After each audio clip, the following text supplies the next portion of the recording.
누가복음 강의 6번째 시간입니다. 누가복음 강의를 여러분 쭉 하면서 여러분 신앙생활에 어떻게 적용시킬 것인가, 복음서를 보는 목적은 예수 그리스도께서 나에게 지금 뭐라고 말씀하시고 있는가 이거거든요. 그래서 개인적으로 매 설교 시간마다 정리를 하시면 됩니다. 그래서 이것을 교리적으로나 어떤 먼 이야기로 들을 것이 아니라 한 가지 정도는 붙으시면 좋겠습니다. 누가복음 3장은 굉장히 중요한 장입니다. 예수님께서 이제 공생애를 시작하는, 사적 생애를 30년 사시고 또 약 3년간의 공적 생애를 살아가는 그, 그 와중에서 일어난 일들이거든요. 그러니까 그 과정에서 어떠한 일들이 일어났으며 성경은 왜 이렇게 상세하게 기록하고 있는지에 대해서 살펴봐야 합니다. 여러분, 오늘 우리가 한 절 한 절이 너무 소중하기 때문에 제가 또 봉독을 했고 여러분 따라오라고 그랬는데 한 절씩 보면서 오늘 구절 강의를 하고자 합니다. 1절 한번 보세요. 여러분 1절과 2절에 보면 다른 성경 복음서에는 나타나지 않는 그 시대의 권력자들, 지도자들, 정치인들의 이름을 쭉 나열합니다. 9절 안에 꽉 채워놨죠. 여러분 누가복음이 지금 뭘 이야기하고 싶은가? 여러분 성경 구절 구절마다 한 단어마다 문맥마다 의미가 있습니다. 한 단어도 놓칠 게 없어요. 그리고 왜 이렇게 배치했는지, 또 왜 이 순서로 했는지, 왜 이 시점에서 이 단어와 이 사람의 이름이 나오는지, 왜 이 지역은 기록하고 있는지에 대해서 모든 의미가 있습니다. 간단하게 이야기를 해보자면 여러분 지금 디베르 황제가 통치한 지 15년째 되던 해라고 이야기를 하고 있습니다. 그 당시 전 세계의 권력의 핵심인 사람의 이름이 성경에 기록되어져 있습니다. 성경의 권력의 핵심, 전 세계 오늘날로 따지면 그 트럼프 대통령의 위치에 준하는 사람의 이름을 디베리오 황제라고 했습니다. 풀네임을 보면 티베리우스, 율리우스, 카이사르, 아우구스투스 이렇게 부릅니다. 그 중에 제일 첫머리 글자를 우리 한자식 그냥 한국말 언어로 이렇게 기록하다 보니까 티베리우스가 디베리오라고 했습니다. 이 황제 이름을 왜 적어놨냐? 황제 이름뿐만 아니라 황제의 칙령에 의해서 유대 지역에 파송한 총독의 이름도 적어놓죠. 본디오 빌라도. 그리고 빌라도가 행정권이라든지 권세의 핵심에 있었지만 이미 그 토착 세력이 있었어요. 그것은 분봉왕이라고 부릅니다. 분봉왕은 그 지역의 왕권을 가지고 로마 황제의 위임권을 받아서 오랫동안 그 자리를 잡고 있는 토착민이라고 생각하시면 됩니다. 분봉왕이 여러 명이 나오죠. 보니까 헤롯이 갈릴리의 분봉왕으로 있었다. 우리가 아는 헤롯을 이야기합니다.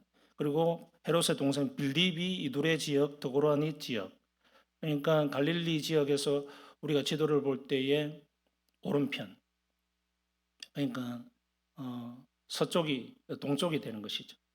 그리고 루사니아라는 사람이 아빌레네 분봉왕 지역으로 그 반대편 지역으로 갈릴리 지역 전체 지역을 이렇게 통치하고 있었습니다.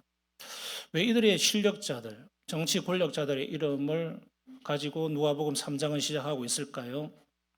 첫 번째 가장 큰 이유는 하나님의 나라는 권력자들을 통해서 이루어지지 아니한다를 보여주고자 함입니다. 우리는 권력자들의 시대를 살아갑니다. 우리가 수십 년을 사신 어른들은 우리나라의 수많은 권력자들이 계속 바뀌면서 정치색도 바뀌고 경제 상황도 바뀌고 외교의 흐름도 바뀌는 것을 보게 됩니다. 하나님의 나라는 이 땅의 정치 권력과 경제, 사회, 문화와 무관하게 일어나지 않습니다. 예수님께서도 그 시대에 가장 힘있고 권력자의 그 정치의 새가 유대 땅까지 뻗쳐지는 그 시대에 예수님께서 오셨다.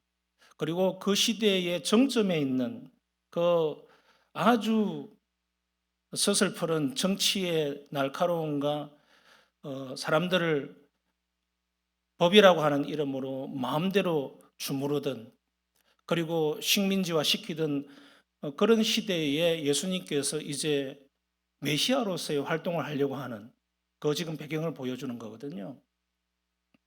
근데 하나님께서는 그 정치의 권력의 핵심에서 물러나 구유에서 오셨고, 또 자라는 배경도 그렇게 하셨고, 또 예수님은 왕궁에 가서 또는 정치 권력자들과 함께 복음을 나누거나 그렇게 하지 않습니다. 아주 서민들, 평민들, 어려움 당한 자들, 어렵고 힘든 자들, 고아와 과부와 나그네들, 죄인들 그룹과 먹고 마시고 복음을 전하게 되죠. 여러분, 우리가 복음이라고 하는 것을 실용적으로 생각해 보십시오. 복음을 잘 전하려면 힘 있는 사람을 통해서 전하면 쉬울 것 아닙니까? 처음에 어떤 나라에 복음을 전파할 때에 힘 있는 왕에게 전하면 가장 좋은 것 아닙니까?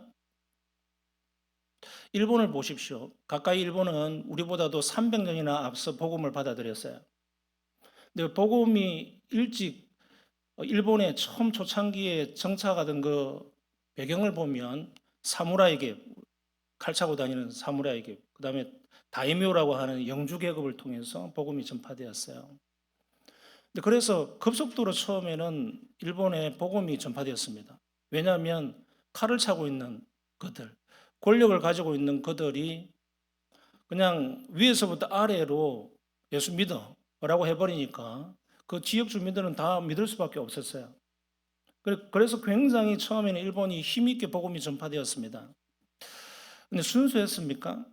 오늘날 왜 일본은 0.1%도 되지 않는 기독교로 저렇게 오랫동안 수백 년이나 되었는데도 기독교가 크게 퍼지지 아니할까라고 역사학자들이 볼 때 이런 부분도 이야기를 하고 있습니다. 다는 아니지만 그들은 전략적으로 복음을 택했던 것이죠. 그래서 외국에서 온 선교사들과 소통하면서 무역을 행하고, 그리고 총포 기술, 서양의 화학 기술 이런 것들을 이용해서 자기의 권력을 잡는데 선교사들을 이용하게 되죠. 그리고 외국에 있는 문물과 기술들을 먼저 이렇게 차지함으로 해서 돈, 경제를 지게 됩니다. 왜? 그들의 기득권을 유지해야 되니까요. 그러니까 벌써 시작의 출발 동기가 안 좋았어요. 그러니까 복음이 예수 그리스도가 주가 되셔야 되는데 예수 그리스도는 그냥 액세서리가 된 거죠. 그러니까 힘 있는 권력자들에게 복음이 들어갔지만 순수하게 복음을 받지 않았어요. 대개 기독교 역사를 보면 그렇습니다. 정치 세력과 기독교가 손을 잡을 때에 좋은 결과가 있었느냐? 별로 없었습니다. 그 결과가 바로 종교 개혁을 일으키는 그 과정에서도 있지 않았습니까? 왜 구교와 개신교라고 하는 이 기독교의 아픔의 역사가 있습니까? 정치 세력보다도 더 권력자가, 황제보다도 교황이, 그냥 기독교의 황제라는 말이잖아요. 교황이 더 위에 있던 시절, 그리고 교회의 권력자들이 세상의 권력자 못지않는 힘을 발휘하고 그 지역의 영주가 사제권을 사기 위해서 돈을 가지고 사게 되어지고, 그러니까 성직 매매가 자연스럽게 이루어지는, 뭐 성직자가 뭐가 좋아서 오늘날 같이 뭐 성직자가 뭐 힘이 있습니까? 그런데 그 시대 때는 영주가 그것을 샀습니다. 왜요? 그렇게 해야만 더 큰 지역을 자기가 장악할 수 있었고, 교회라고 하는 이 신의 이름을 통하여서 자기의 지역을 지배할 수 있는 지배권이 교회로부터 출발했기 때문이거든요. 그것이 1000년 가까이 갈 때에 종교 개혁이 일어날 수밖에 없었잖아요. 왜? 교회 타락의 가장 핵심이 그거였거든요. 교회가 권력을 가지고 교회가 세상 권력과 결탁하게 되어질 때에 복음은 순수성을 잃더라는 것입니다. 그 배경에서 지금 누가복음 1장이 시작합니다. 1절이 3장 1절이 시작합니다. 2절 보십시오. 2절에도 사람 이름이 나오죠. 안나스와 가야바가 대제사장으로 있을 때, 안나스 가야바는 여러분 예수님을 불법적으로 신문했던 장본인입니다. 보십시오. 안나스와 가야바가 그 시절의 대제사장이었다면 하나님의 말씀은 그들을 통해서 선포되어지고 그들에게 임했어야 됩니다. 그런데 2절을 보세요. 하나님의 말씀이 안나스와 가야바에게 임하지 않고 빈들에서 사가랴의 아들 요한에게 임한지라 이렇게 되어 있어요. 상식적으로 생각해 보십시오. 그동안 1000년이 넘는 동안 성전 중심의 그 하나님의 백성으로서 언약 백성으로서 말씀이 임하고 선포되어지는 그 제도 시스템이 어떻게 되어졌습니까? 대제사장을 통해서 선포되어졌잖아요. 성경의 말씀을 해석하고 선포하는 그 모든 권한이 대제사장에 있었어요. 그런데 오늘 하나님의 말씀은 안나스라든지 가야바에게 임하지 않습니다. 성전 안에 있는 사람들이 임하지 않았어요. 오히려 광야에 살고 있는 요한이라고 하는 사람에게 임했다는 거예요. 그러니까 요한의 배경은 뭡니까? 아버지가 사가랴예요. 사가랴는 우리가 누가복음 1장에서 보았듯이 그도 제사장이었습니다. 제사장 가문에서 태어난 아들 요한에게 임했는데 요한은 제사장이 아니에요. 그러니까 요한은 어떤 구체적인 과정에서 성전을 떠나고 제사장의 그 가업이죠. 성경이 명령하고 있는 레위 지파와 아론의 지파에서 나는 제사장 가문에서는 아들들은 제사장이 되잖아요. 그런데 그것을 마다하고 광야로 가버립니다. 그는 그의 신분은 제사장이 아니에요. 그러니까 하나님의 말씀이 우리가 상식적으로 생각하면 오늘날 식으로 차면 목사에게 임해야 되잖아요.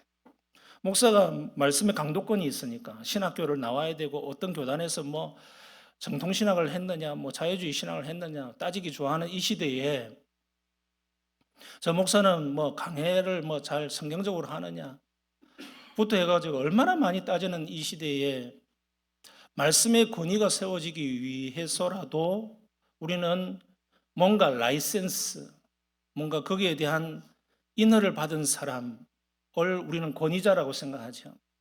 그러나 하나님의 말씀은 인간이 생각하고 있는 그 제도권의 권위자에게 주어지지 않는다는 겁니다. 하나님의 말씀을 성전에서 찾지 않고 광야에서 찾게끔 하는 완전히 새로운 전환이 일어나는 지점이 바로 오늘 누가복음 3장 2절이에요. 여러분, 이것이 왜 우리에게 성경으로 기록되어져서 우리에게 읽히게 하고 말씀으로 선포되어지게 할까요? 여러분은 하나님의 말씀을 교회에서 와서 찾지 않습니까? 조금 더 제가 현실적으로 이야기하면 교회당에 와서 하나님의 말씀을 들으려고 하죠. 어떻습니까? 교회당 외에는 하나님의 말씀이 선포되어지지 못할 것처럼 마치 하나님의 말씀이라고 하는 것은 목사 입술을 통해서 교회당이라고 하는 이 건물 안에 본당 안에 들어와서 예배할 때나 선포되는 거룩한 말씀으로 인식되어지기 때문에 우리는 성속 이원론에 빠지게 됩니다. 제가 자주 말씀하는 이걸 이해하셔야 돼요. 교회 안은 거룩하고 교회 바깥은 거룩하지 않다. 이걸 어떻게 적용하느냐 하면 예배당에 올 때는 거룩하게 그냥 괜찮게 꾸미고 오고 아주 예의를 갖추고 고상하게 옵니다. 예배당을 벗어나고 나면 말씀 없이 살아가죠. 그러니까 예배당에 와서 예배를 드릴 때는 신자인데 예배당을 벗어나서 자기의 삶 가운데는 하나님이 없이 살아가는 그 이유가 뭘까요? 성송이원론이랬잖아요. 나의 삶과 교회 안에서 내가 예배하는 것과는 무관한 삶을 사는 것. 그러니까 하나님의 말씀은 그냥 종교적인 신앙적인 것이지 신앙은 삶과 무관하다라는 것입니다. 그렇게 해버리죠. 이게 이원론이에요. 성스러운 것과 세속적인 것을 그냥 알아서 분리해서 살아가는 것이죠. 그래서 주일만 되면 때때 옷 입고 소위 말해서 와서 거룩한 척하고 앉아 있는데 세상에 나가면 마음대로 살아가죠. 교회가 그렇게 되어질수록 교회는 종교성에 찌들게 되어집니다. 그리고 우리의 삶은 교회에 아무런 영향력이 없이 교회에서 받았던 그 은혜, 소위 말해서 은혜 받았습니다라고 하는 것이 나의 삶에는 전혀 적용되지 않는, 전혀 감성적이고 그냥 종교적인 그런 만족감. 오늘도 너무 목사님 말씀이 너무 은혜롭고 좋았어. 그 외에는 없다는 것이죠. 그것을 찾아 헤매는 것이죠. 사람들은 막 찾아 헤매잖아요. 이 시대 때. 이 교회의 말씀이 좋은가? 저 교회의 말씀이 좋은가? 그런데 우리는 분별력이 없어요. 자기의 입장에 맞추어서 교회를 찾게 됩니다. 하나님의 말씀은 안나스라든지 가야바라고 하든지 그 시대 때의 제사장이라고 하는 대제사장이라는 권위자를 통해서 임하지 않았습니다. 이것은 우리에게 무엇을 말씀합니까? 하나님의 말씀은 어떤 인간 권력자나 권위자나 제도나 시스템, 풍습, 인간이 생각하고 인간이 세워놓은 아성이라고 생각하는 그것을 통해서 임하는 것이 아니다라는 것을 보여주죠. 하나님의 말씀은 그 자체로서 어디에서든지 능력이 있습니다. 믿으시길 바랍니다. 여러분의 가정에서도 하나님의 말씀은 능력이 있고요. 여러분의 직장에서도 하나님의 말씀은 능력이 있어요. 그리고 그 사람이 목사를 통해서 나타나는 그 말씀뿐만 아니라 자기 자신에게 직접 임하시는 하나님의 말씀을 통하여서 우리는 말씀의 지배를 받을 수 있습니다. 말씀은 그만큼 범위가 없어요. 말씀은 갇히지가 않아요. 말씀은 교회당 안에 갇히지도 않고요. 말씀은 기독교라고 하는 이 종교의 테두리 안에도 갇히지 않아요. 제가 늘상 이야기하죠. 우리가 잘못 생각하고 있는 거, 하나님을 자꾸 기독교라고 하는 그 박스에다가 구겨 넣으려고 하는. 하나님은 기독교의 하나님이 아닙니다. 저 깊이 있고 말씀을 드립니다. 그냥 온 세상에 유일하신 그냥 참 하나님 한 분밖에 없어요. 그 하나님을 어떻게 교리 안에 꾸역꾸역 집어넣을 수 있으며 뭐 개신교라고 하는 뭐 로마 가톨릭 안에 무슨 장로교 안에 순복음 안에 뭐 기장이니 예장이니 이런 게 집어넣을 수 있습니까? 침례교니 뭐 하나님을 그런 식의 교리 안에다 가둘 수가 없어요. 하나님은 위대하시고 완전하시고 하나님 그 존재 한 분만으로도 온전하신 분이에요. 아무것도 필요가 없습니다. 하나님은 심지어 이런 멋들어진 예배당 필요가 없어요. 하나님이 건물이 필요하십니까? 필요가 없다고요. 하나님이 정해놓으신 방식에서 우리가 예배하는 것이 아니라 영과 진리로 예배할지나 이것이 예배자의 참된 모습이라고 성경은 말씀하고 있습니다. 우리가 정해놓은 틀이라고 생각하는 그 어떤 것도 하나님을 집어넣을 수가 없어요. 하나님은 어떤 것에도 제한받지 아니하십니다.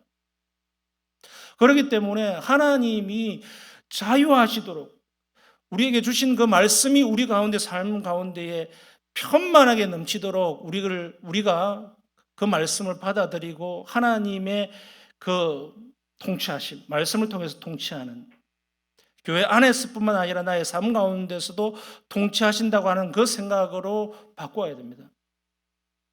그렇게 하실 수 있겠습니까? 그래야 되죠. 3절 한번 보십시오. 속으로 이런 식으로 가서 22절까지 언제 설교를 끝내나 걱정하지 마시길 바랍니다. 시간 안에 다 마칩니다. 3절 보세요.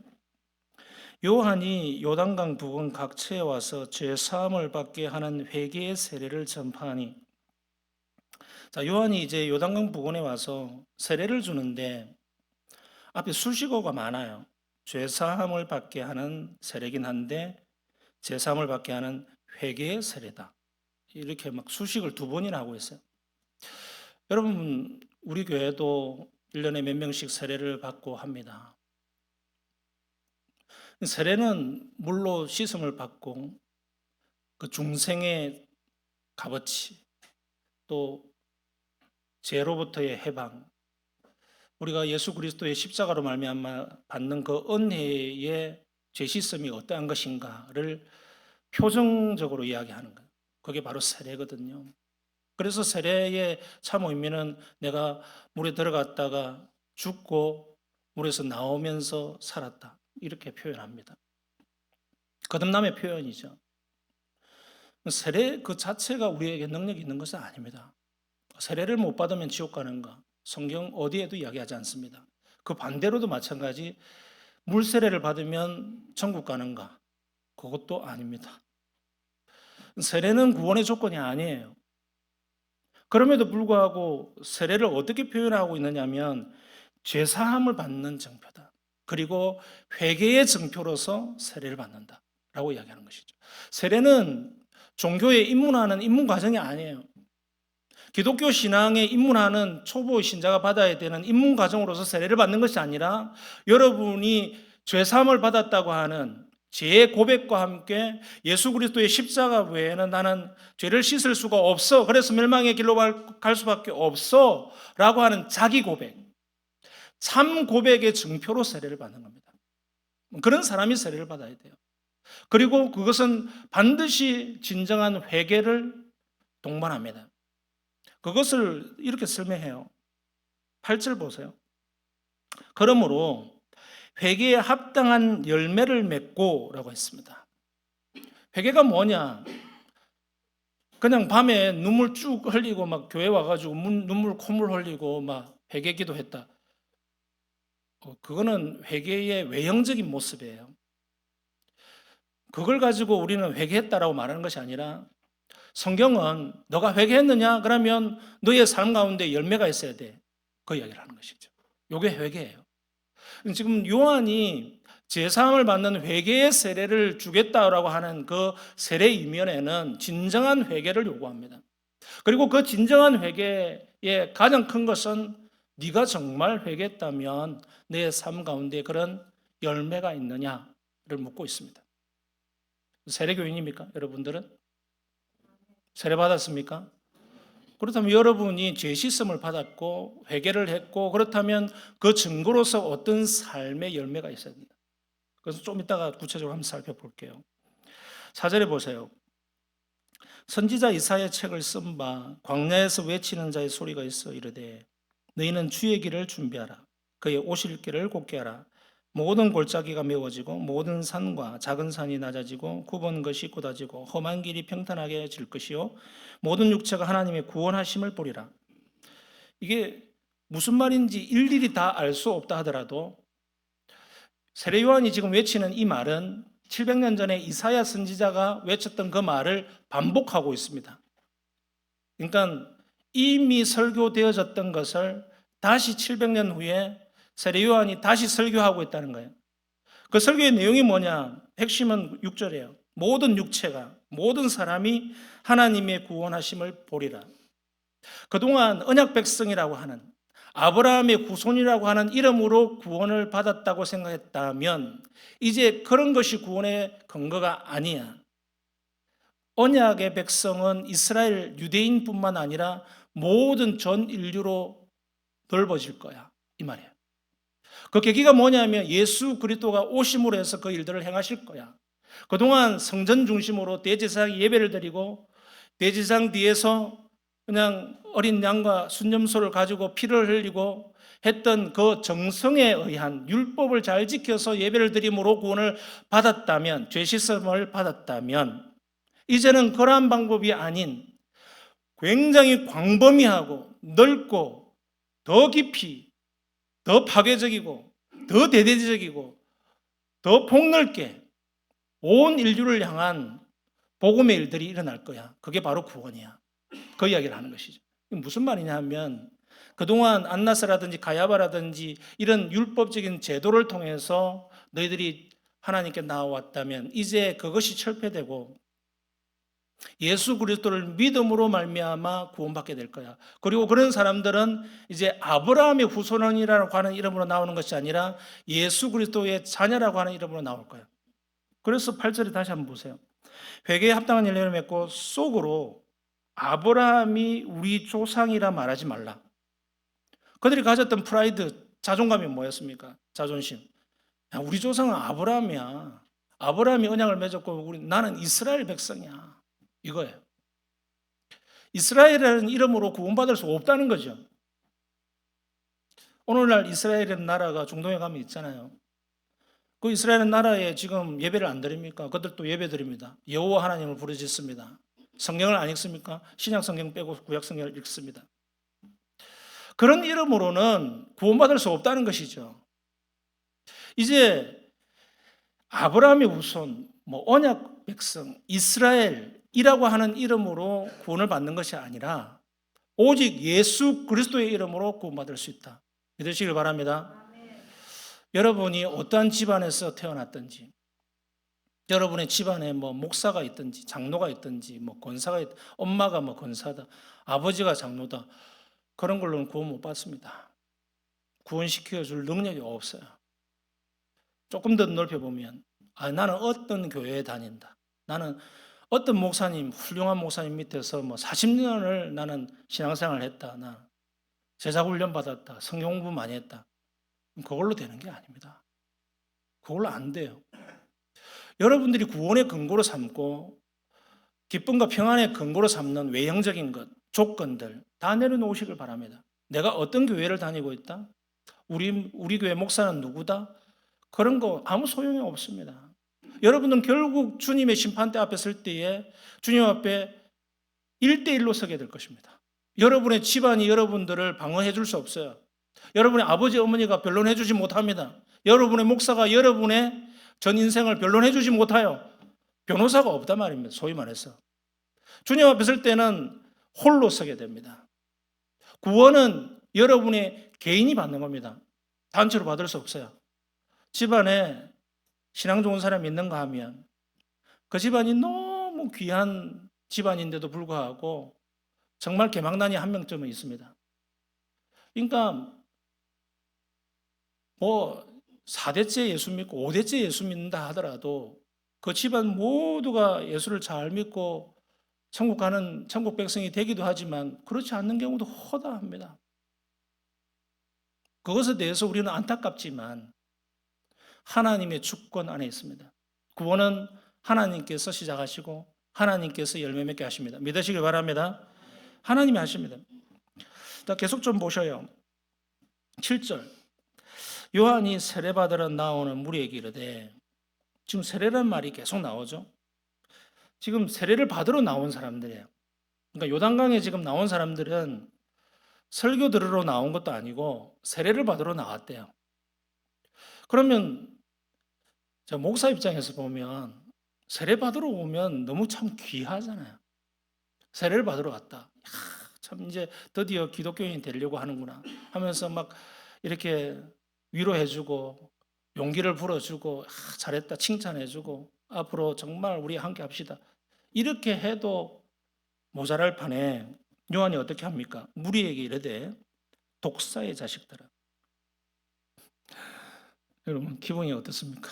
여러분 주일 예배에 앉아있는 여러분에게 제가 막 그냥 이 독사의 새끼들아 라고 하면 기분이 확 상하겠죠.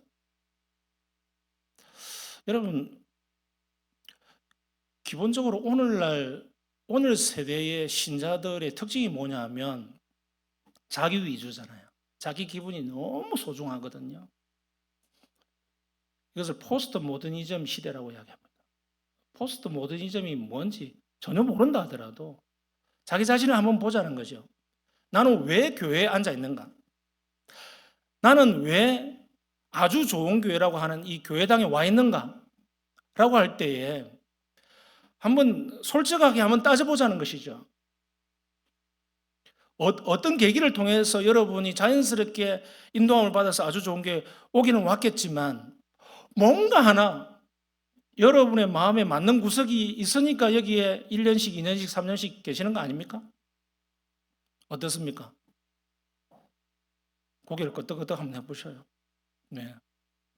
정말 하나도 내 마음에 드는 게 없고 나한테 하나도 맞는 게 없다면 어떤 사람들은 목사보다도 목사의 아내를 더 그 교회를 택하는 기준으로 삼는 분도 있습니다.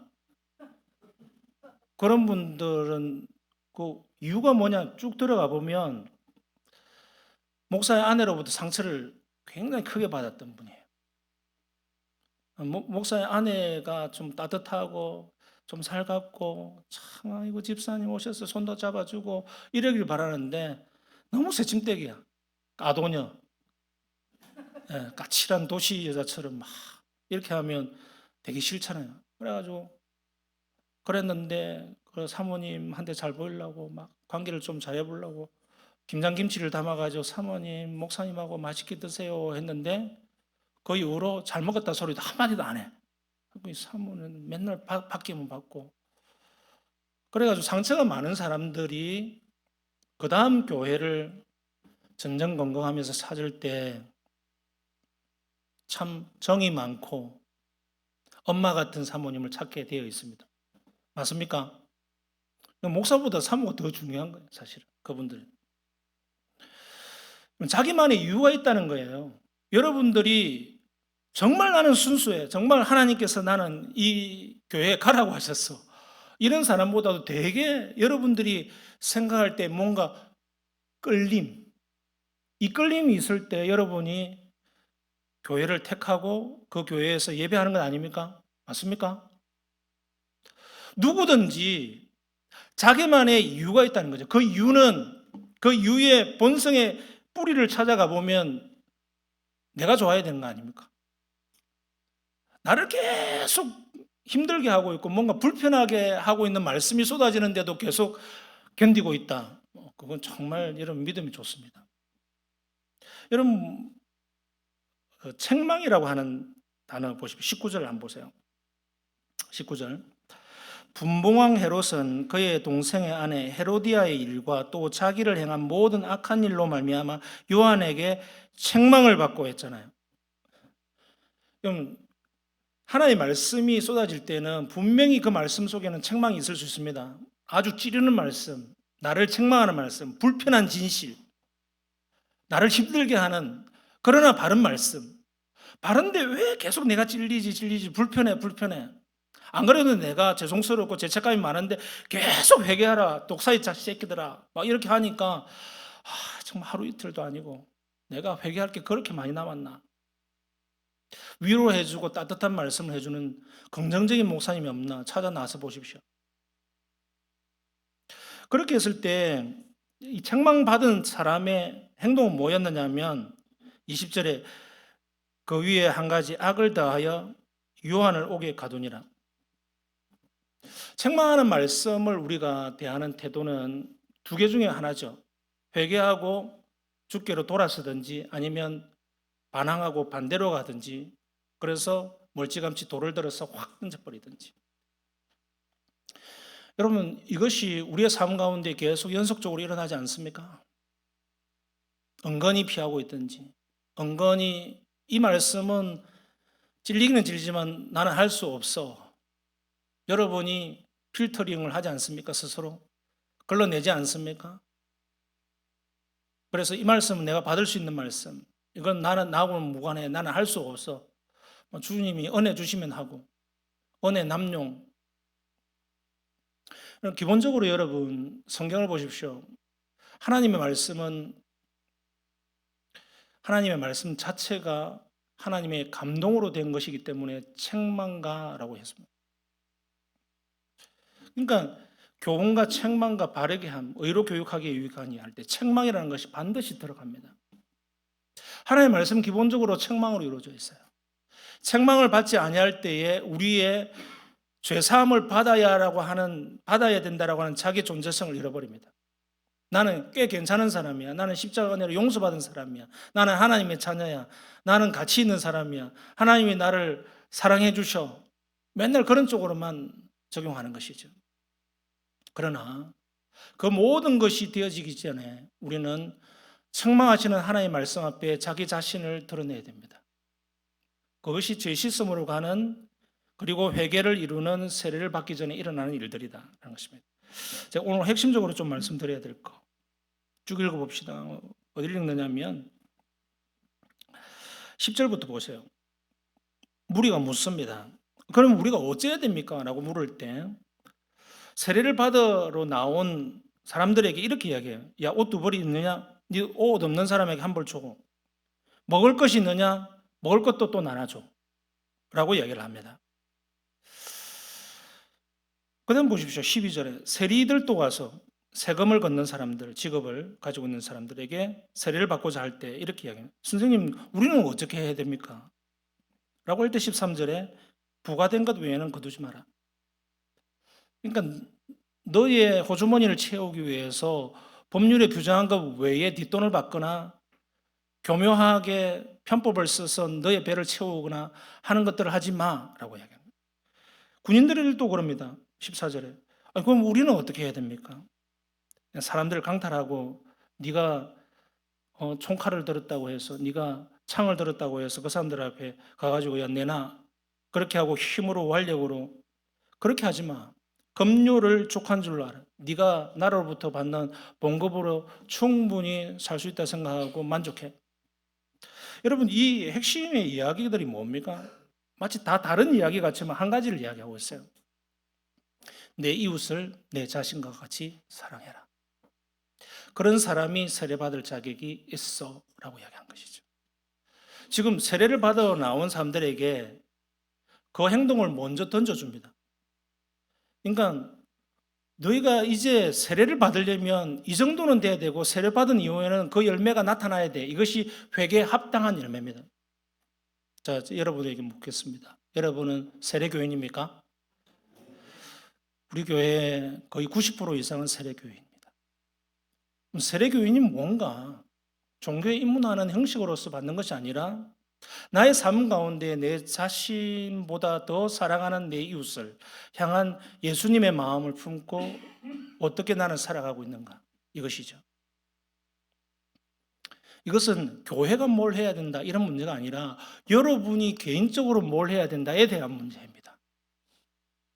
여러분의 개개인의 사상이 예수 그리스도의 사랑으로 채워지지 아니하면 교회도 맨 냉랭합니다. 우리 교회가 지금 여러 가지 선교 활동도 하고 구제 활동도 하고 하려고 합니다. 그러나 여러분이 개개인이 그런 마인드가 되지 아니하면 아무 소용이 없습니다. 그것은 종교 활동에 불과합니다. 우리 교회는 지금 선교관 게스트룸이 3개가 있어요. 그 출발이 교회가 어떤 프로그램을 하려고 그것을 돌리기 위해서 마련하고 꾸민 게 아니거든요. 한 개인이 내놓았잖아요. 그리고 여러분들이 십시일반 모여서 이 일들을 감당하기 위해서 꾸몄습니다. 세상적으로 보면 수지가 안 맞아요. 여러분, 그 안에 들어가는 돈이 많습니다. 우리 교회는 거기서 어떠한 감사금도 받지 않아요. 머무는 분들에게 어떠한 것도 요구하지도 않고 받지도 않습니다. 모든 것이 그냥 필요한 사람, 나그네들이 머물렀다 가라. 선교사님, 목사님들, 또 아무 상관없어요. 그런 직함이 없는 분도 괜찮아요. 지금 우리 선교관에는 이주문 형제가 지금 2주째 지금 머물고 있습니다. 이전에도 한 석 달간 2형제가, 이주문 형제가 머물렀던 적도 있습니다. 여러분, 그 결정하기가 우리 교회는 그냥 쉬운 것 같죠? 다른 교회는 골치가 아파요. 제 친구 목사님들 교회에서 선교원 게스트룸 하나 쓰려면 무슨 정관이 어떻고 교회 어떻고 당회를 열으면 이것 때문에 반대, 저것 때문에 반대, 요것 때문에 반대, 형평성에 어긋난다 반대, 우리 간섭에 어긋난다 반대, 맨날 비워놓고 있다는 거예요. 게스트룸 있는데 부산에 맨날 비워놓고 있다는 거예요. 이것은 뭔 규정에 어긋납니다. 이 풍습에 어긋납니다. 돈이 많이 들어갑니다. 여러분, 그것이 왜 그렇게 되느냐면 사람의 이 가치관에서 나오거든요. 사람이 어떤 마음을 품고 있는가, 교회라고 하는 것이 어떤 것인가에 대한 잘못된 어떤 삐뚤어진 교회관, 또 신앙이라고 하는 삐뚤어진 신앙관, 그 속에는 세속적인 것, 인본주의적인 것이 묻어가지고 당회원이 되어서 결정하게 됩니다. 목사도 나중에 그러고 끌려가서 그렇게 됩니다. 교회는 굉장히 크고 사람들은 복잡했는데 그 속에 하나님의 뜻을 실천하는 실현은 없어요. 그게 교회가 문제입니까? 사람이 문제죠. 사람이 사람을 귀하게 여기는 그 근본 가치, 핵심 가치인 내 이웃을 내 자신과 같이 사랑하라. 그 말은 그 말이잖아요. 너가 그런 상황에 있다면 어떻게 할 거야? 오갈 데 없어. 지금 회사에서 어느 날 갑자기 해고를 당했어. 근데 아직 퇴직금도 못 받았어. 근데 당장 들어갈 돈이 없어. 근데 외국에서 와가지고 우리나라 시민권자는 아니야. 그렇게 했을 때 여러분들은 우리 교회가 게스트룸이 없다고 한다면 여러분의 방 하나를 내어놓을 수 있습니까? 이 질문을 하고 싶어요. 우리 교회에 선교관이 없을 때 만약 없다고 한다면 목사가 강고 시간에 이주민 형제 중에 이런 분들이 있습니다. 기도해 주십시오. 라고 하면 목사가 정말 기도만 하십시오라는 말일까요? 그 속에는 완곡하게 여러분의 도움을 구합니다. 라고 하는 것이 있잖아요. 그러면 여러분이 정말 여러분의 빈 방 쓰지 않는 방, 자녀가 유학 가고 또 다 출타해서 방 3개 중에 하나가 남는데 여러분의 방을 내어놓고 쓰십시오. 한 달간. 그렇게 할 수 있겠는가 스스로에게 한번 질문해 보자는 것이죠. 질문해 보자는 것이죠. 현실적인 이야기예요. 제가 교리 100번, 1000번 이야기해봐도 여러분은 못 알아들어요. 그래서 제가 실질적인 이야기를 합니다. 그렇게 했을 때 하나님이 얼마나 기뻐하시겠느냐. 그리고 여러분의 가정에, 여러분의 인생 가운데 얼마나 풍성한 기쁨과 자유를 더해 주시겠느냐. 라는 것이죠. 이게 현실적인 문제 아닙니까? 굉장히 현실적인 거예요. 여러분이 손해보지 않는 한 하나님의 은혜가 흘러갈 곳은 없습니다. 여러분이 희생하고 여러분이 불편을 감수하지 않는 한 그 십자가의 영광은 영감스럽지 못합니다. 역설이에요. 십자가의 영광은 저와 여러분의 충성됨을 통해서 나타나는데 그 충성은 교회에 와서 충성하는 것을 말하는 것이 아닙니다. 여러분이 직분을 가지고 열심히 청소하고 열심히 밥 짓고 열심히 찬양대하고 열심히 교사 활동하는 것을 말하는 것이 아닙니다. 여러분의 삶 가운데에 소외받는 한 사람이 여러분 인생 가운데에 의미 있는 사람으로 다가오고 있느냐? 여러분의 인생 가운데 목표적인 바뀌는 거예요. 그냥 교회 와서 은혜 받았다 이런 것을 말하는 것이 아닙니다. 여러분 인생 가운데에 주님의 뜻을 실천할 수 있는 마음의 넉넉함이 믿음이라고 하는 이름으로 자라고 있는가? 그 이야기를 지금 하고 싶은 것이죠. 이것이 회개에 합당한 열매입니다. 스스로에게 물어보자는 것이죠. 나는 어떻게 하고 있는가? 나는 무엇을 하고 있는가? 나는 적금을 계속 10년치씩 계속 모으고 있는 이유가 무엇인가? 내가 청약을 붓고 있는 그 청약의 목표점은 무엇인가?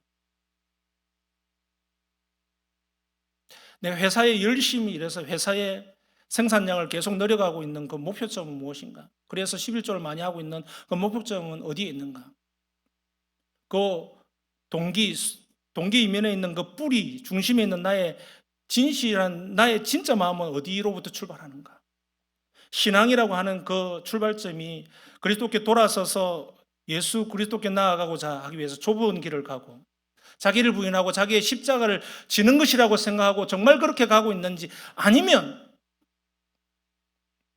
그냥 거저 주님 앞에 나와서 오늘 또 은혜 받았다. 오늘 예배 잘 드렸다. 나 오늘 직분에 걸맞는 충성 봉사했다. 이것인지 한번 보자는 것이죠. 성경에는 그것에 대한 이야기를 하지 않고 너가 회개에 합당한 열매를 맺기 위해서 11조 드려라. 봉사 충성해라. 교회 가서 살아라. 기도 많이 해라. 금식 많이 해라. 이런 이야기는 성경에 단 한 줄도 나오지 않지만 왜 예수님께서는 구구절절하게 사도들과 함께 10번, 20번, 30번씩 사람에 대해서 이야기할까요? 너 고주문을 열어서 옆에 사람 도와줘. 이게 신앙이야. 부족한 사람, 어려운 사람 함께 가줘. 그 이야기를 계속 하고 있을까요? 그리고 양과 염소를 이야기하면서 심판날에는 한편에는 양, 한편에는 염소를 나누어서 심판할 것인데 너희가 예수님께 하듯이 춥고 배고프고 헐벗은 사람을 너가 맛있는 걸 주었느냐, 도와주었느냐, 옷을 주었느냐, 먹을 것을 주었느냐, 챙겨 주었느냐, 보살펴 주었느냐. 그렇지 않은 사람은 염소의 자리에, 그렇게 한 사람은 양의 자리에 있을 것이다 라고 마태복음 25장에서 왜 말씀하고 있을까요? 거기에 11조가 있습니까? 금식 기도가 있습니까? 뭐 주일 성수가 있습니까? 없어요. 성경에 그런 게 없습니다. 종교성으로는 우리는 구원을 받을 수가 없어요. 우리의 삶 가운데 임하시는 하나님의 능력, 예수 그리스도의 자기 부인, 자기의 십자가를 지고 살아가고자 하는 자기의 실천적인 삶의 열매, 그 합당한 열매를 통해서 우리는 세례 교인으로 살아갈 수 있고 하나님 나라를 이루어갈 수 있습니다. 그렇게 하십시다. 그렇게 하실 수 있겠습니까? 예, 아멘 한 대로 그렇게 살아가십시다.